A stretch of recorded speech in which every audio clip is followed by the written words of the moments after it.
இறையேசுவில் பிரியமான சகோதர சகோதரிகளே, நமது ஆண்டவர் இயேசு கிறிஸ்துவுடைய திருப்பெயரால் உங்களுக்கும் உங்கள் குடும்பத்தில் இருக்கிற அனைவருக்கும் அன்பும் சமாதானமும் மகிழ்ச்சியும் உண்டவதாக.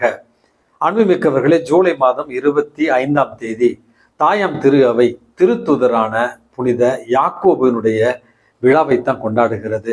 அன்புமிக்கவர்களே, தமிழில் சந்தியாகப்பர் என்று கூட இவரை நம்ம அழைக்கிறோம். புனித யாக்கோபு பிறந்தது கலிலேய பகுதியில. இவருடைய பெற்றோர்கள் செபதேயு மற்றும் சலோமி. சலோமி என்பவர் நமது அன்னை மரியாளுடைய ஒன்றுவிட்ட சகோதரி என்கிற ஒரு செய்தியும் கூடுதலாக நமக்கு கொடுக்கப்படுகிறது. அதனால இயேசுவுக்கு மிக நெருக்கமான ஒரு உறவினராகத்தான் திருத்துதர் புனித யாக்கோபு அறியப்படுகிறார்.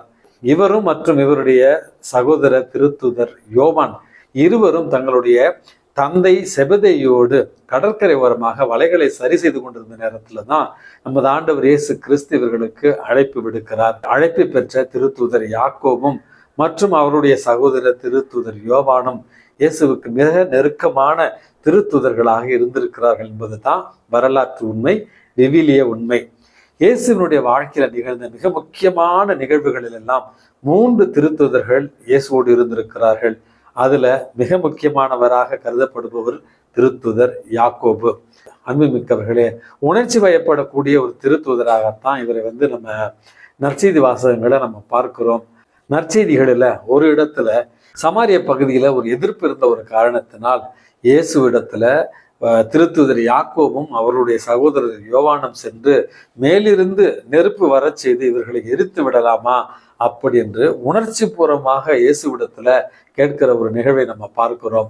அன்புமிக்கவர்களே, இன்றைக்கு நமக்கு கொடுக்கப்பட்டு இருக்கிற நற்செய்தி வாசகத்துல கூட செபதேவினுடைய தாய் இயேசுவிடத்துல நீங்கள் ஆட்சி உரிமையில் இருக்கும் பொழுது என்னுடைய மகன்களுக்கு ஒருவருக்கு வலப்புறமும் இன்னொருவருக்கு இடப்புறமும் பதவி கொடுக்க முடியுமா என்கிற ஒரு கேள்வியை கேட்பதைத்தான் இன்னைக்கு நற்செய்தி வாசகமாக நம்ம வாசிக்கிறோம்.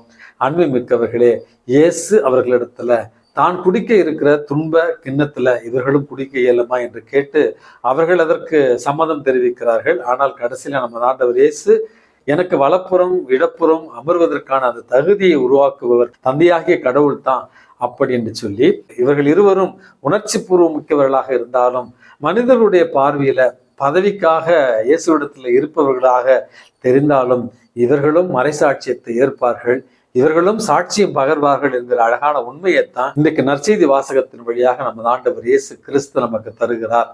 அன்புமிக்கவர்களே, இந்த திருத்துதர் யாக்கோபு இயேசுவனுடைய இறப்பிற்கு பிறகு ஸ்பெயின் தேசத்திற்கு நற்செய்தியை அறிவிக்க சென்றதாகவும் ஸ்பெயின் தேசத்துல எதிர்ப்பு கிளம்பவே அங்கிருந்த ஒரு கடற்கரை ஓரத்துல சென்று இவர் மிக சோகமாக முகவாட்டமாக அமர்ந்திருந்த நேரத்துல அன்னை மரியாள் இவருக்கு ஒரு காட்சி அளித்து அவரை மறுபடியும் நற்செய்தி அறிவிப்பு பணிக்கு அனுப்பியதாகவும் அன்னை மரியாவினுடைய நினைவாக ஒரு சொரூபம் அவருக்கு காட்சியில காண்பிக்கப்படுகிறது. அந்த சொரூபத்தை கடற்கரை ஓரமாக வைத்து அன்னை மரியாளுக்காக ஒரு பேராலயத்தை கட்டி எழுப்பினார். அந்த பேராலயம் தான் லேடி ஆஃப் பில்லர் என்று இன்றளவும் அழைக்கப்படுகிறது. அன்புமிக்கவர்களே, ஸ்பெயின் தேசத்திலிருந்து யூதேய பகுதிக்கு வருகிறார்.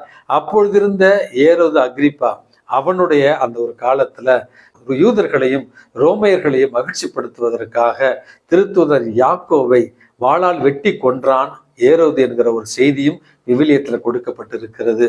அப்படி என்றால் திருத்தூதர் பணிகளுடைய புத்தகத்துல அதிகாரப்பூர்வமாக கொடுக்கப்பட்டிருக்கிற முதல் மறைசாட்சியம் திருத்தூதர் யாக்கோபு.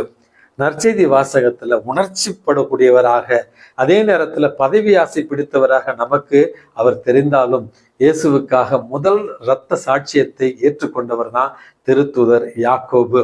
அன்புமிக்கவர்களே, இவருடைய கல்லறையில கட்டப்பட்டு இருக்கிற ஒரு பேராலயம் என்பது உலகம் முழுவதும் இருக்கிற திரு பயணிகளை கவர்ந்திருக்கிற ஒரு திருத்தலமாக இன்றளவும் இருக்கிறது. பல அதிசயங்கள் நிகழ்கிற ஒரு திருத்தலமாகவும் ஸ்பெயின் தேசத்துல இன்றைக்கு இருக்கிறது. ஆப்பிரிக்க தேசத்துல இவருடைய இந்த விழா நாளை அரசு நாளாகவும் அரசு விடுமுறையாகவும் அறிவிக்கப்படுகிற அளவுக்கு ஐரோப்பிய தேசத்துல ஐரோப்பிய கண்டத்துல மிக பிரபலமாக இருக்கிற ஒரு புனிதர் தான் இந்த புனித யாக்கோபு. ஆங்கிலத்துல செயின்ட் ஜேம்ஸ், தமிழ்ல சந்தியாகப்பர் என்று அழைக்கப்படுகிற சான் தியாகோ என்கிற இந்த திருத்தூதர். அன்புமிக்கவர்களே, இவருடைய வாழ்க்கை நமக்கு சொல்லித் தருகிற பாடம் என்பது நம்முடைய வாழ்க்கையில எந்த வகைப்பட்ட ஒரு சுவாபத்துல நம்ம இருந்தாலும் இறைவனுடைய அருள் இருந்தால் நிச்சயமாக புனிதத்துவத்துல வளர்வதற்கு நமக்கும் ஒரு அழகான வாய்ப்பு இருக்கிறது என்கிற முதல் செய்தியைத்தான் இறைவன் இன்றைக்கு நமக்கு தருகிறார். ஆகவே என்னுடைய கேரக்டர் இப்படித்தான், நான் சின்ன வயசுலேருந்து இப்படித்தான், என்னெல்லாம் மாற்ற முடியாது அப்படி என்று மீட்பிற்கு அப்பாற்பட்டவர்கள் யாருமே இந்த மண்ணுலகில் இல்லை. நிச்சயமாக இறைவனுடைய பேரருள் உங்களையும் என்னையும் மீட்டு கொள்ளும் என்பதற்கான சான்றுதான் இந்த திருத்தூதர் யாக்கோபனுடைய வாழ்வு. இரண்டாவது, இயேசுவுக்காக நம்ம வாழ முயற்சி செய்கிற நேரத்துல நமக்காக அதிகாரங்களும் அல்லது அடையாளப்படுத்துதலும் எப்பொழுது நிகழப்போவதில்லை. அதிகாரமும் அல்லது பதவியும் நமக்கு கொடுக்கப்பட்டால் அது நம்முடைய நற்செய்தி பணிக்கு மட்டுமே என்று புரிந்து கொண்டு இயேசுவினுடைய பணியில தாட்சியும் எளிமையும் மற்றும் விசுவாசம் மட்டுமே முதலிடத்தை பிடிக்கின்றன என்பதை புரிந்து கொண்டு, அதிகாரம் என்பது பணிபுரிவதற்கு என்பதை புரிந்து கொண்டு, நம்முடைய கைகளில அதிகாரமும் நம்முடைய கைகளில செல்வாக்கும் கொடுக்கப்படுகிற நேரத்துல இறைவனுடைய பணிக்காக அதை பயன்படுத்துவோம் என்கிற உறுதி ஏற்று திருத்தூதர் யாக்கோபனுடைய இந்த விழாவில இறைவன் நம்மை முழுவதுமாக ஆசீர்வதித்து நம்மை ஏற்றுக்கொண்டு மீட்பிற்காக நம்மை கரம்பிடித்து வழிநடத்த இறைவனிடத்துல மன்றாடி ஜெபிப்போம். எல்லாம் வல்ல இறைவன் தந்தை, மகன், தூய ஆவி உங்களையும் உங்கள் குடும்பத்தில் இருக்கிற அனைவரையும் நிறைவாக ஆசீர்வதித்து பாதுகாத்து வழி நடத்துவாராக. ஆமேன்.